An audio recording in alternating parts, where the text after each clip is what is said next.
Hello bachcho, let's start the question and the question says for fixing one molecule of CO2 in the Calvin cycle, how many ATP and NADPH2 are required? सबसे पहला option है 3 ATP plus 3 NADPH2. B option है हमारे पास 3 ATP plus 2 NADPH2. C option is 2 ATP plus 3 NADPH2 and last है 3 ATP plus 1 NADPH2. So let us start with our key concept. The key concept of this question is Calvin cycle. तो जो Calvin cycle है ये क्या है? ये एक reaction है जो अकर करती है इन स्ट्रोमा। स्ट्रोमा में अकर करती है ड्यूरिंग दी फोटोसिंथेसिस, ताकि वो क्या कर सके in order to fix the atmospheric carbon dioxide, in order to fix the atmospheric carbon dioxide. ये कंसिस्ट करता है आपके 3 स्टेप्स का। इन हर एक स्टेप को रिक्वायर्ड होती है एनर्जी। एनर्जी रिक्वायर्ड होती है either in the form of ATP और in the form of NADPH, या फिर दोनों ही इसको रिक्वायर्ड होते हैं। अब क्या होता है कि one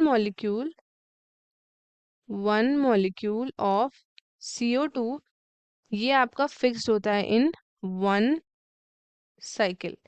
it is fixed in one cycle.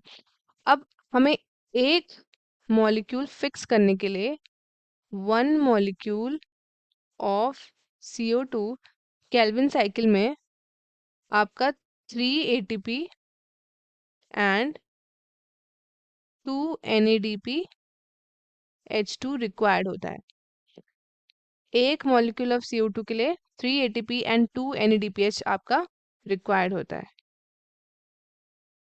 3 ATP and 2 NADPH2 आपका रिक्वायर्ड होता है। जो केल्विन साइकिल होता है इसके 3 मेन स्टेप होते हैं। सबसे पहले क्या होता है? सबसे पहला आता है कार्बन फिक्सेशन। कार्बन फिक्सेशन होता है। दूसरा स्टेप है हमारे पास रिडक्शन। फिर देन वी हैव रीजनरेशन। सो जब हम इन तीनों रिएक्शंस को कंबाइन कर देते हैं तो हम देखते हैं कि one cycle 3 molecules of ATP and 2 molecules of NADPH2 आपके रिक्वायर्ड होते हैं। सो अब हम चलते हैं क्वेश्चन की तरफ। सबसे पहला है 3 ATP and 3 NADPH2। This is wrong, क्योंकि 3 ATP तो हमें चाहिए होता है लेकिन 2 मॉलिक्यूल चाहिए होता है NADPH के। सो नेक्स्ट है 3 ATP एंड 2, ये हमारा एब्सोल्युटली करेक्ट है। 2 ATP नहीं, वी रिक्वायर्ड 3 ATP, तो ये गलत हो गया। एंड 1 नहीं, यहाँ पे आएगा आपका 2, तो ये भी हमारा इनकरेक्ट है। So the correct option would be option B. तो स्टूडेंट्स, आई होप आपको क्वेश्चन अच्छे से समझ आया है। All the best and thank you.